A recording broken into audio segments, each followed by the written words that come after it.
Welcome to பண்ட study. நான் கார்த்திக் ராமச்சந்திரன் பேசுகிறேங்க. இன்றைக்கி நம்ம வரப்போகிற டிஎன்பிஎஸ்சி குரூப் 2 அண்ட் 2ஏக்கான ஜென்ரல் இங்கிலீஷ் மெட்டீரியல் தான் பார்த்துட்ருக்கோம். இது வந்து பார்ட் ஏ, கிராமருக்கான கம்பைலேஷன். நீங்கள் பார்த்தீங்கன்னா கிராமரை பொறுத்த வரைக்கும் old book and new book ரெண்டுமே பார்த்து தான் ஆகணும். நான் வந்து எந்தெந்த ஸ்டாண்டர்டில் எவ்வளோ பேஜஸ் இருக்குன்றதை கொண்டு போட்டிருக்கேன்.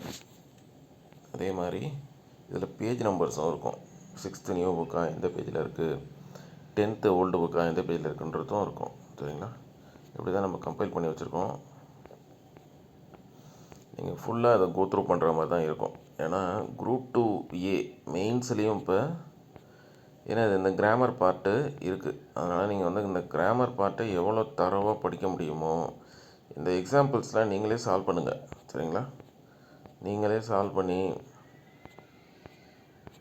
ஃபுல்லாக கோத்ரூ பண்ணுங்கள். ஈஸியாக தான் இருக்கும். சரிங்களா? ஒரு வேர்டை கூட விட்டுறாதீங்க. ஏன்னா இது வந்து உங்களுக்கு குரூப் 2A மெயின்ஸ்லேயும் இது யூஸ் ஆக போகுது. அதை நீங்கள் பார்த்துருப்பீங்க சிலபஸ். ஏன்னா கிராமர் பார்ட் மட்டும்தான் இருக்குது குரூப் 2A மெயின்ஸில்.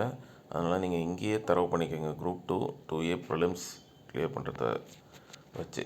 அதே மாதிரி உங்களுக்கு தெரியும் டிஎன்பிஎஸ்சியில் ஜென்ரல் இங்கிலீஷோ ஜென்ரல் தமிழோ வந்துட்டால் ஜென்ரல் இங்கிலீஷ் அண்ட் மென்டல் எபிலிட்டியை சேர்த்து ஒரு 115+ எடுத்துட்டிங்கனாலே போதும்.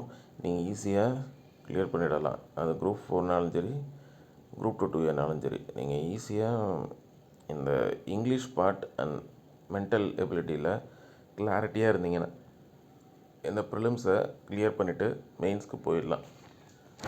அதனால் உங்களோட டார்கெட் எக்ஸாம் குரூப் 2A நீங்கள் வந்து கண்ணை மூடிட்டு general English and mental ability மட்டும் ப்ரிப்பேர் பண்ணுங்கள்.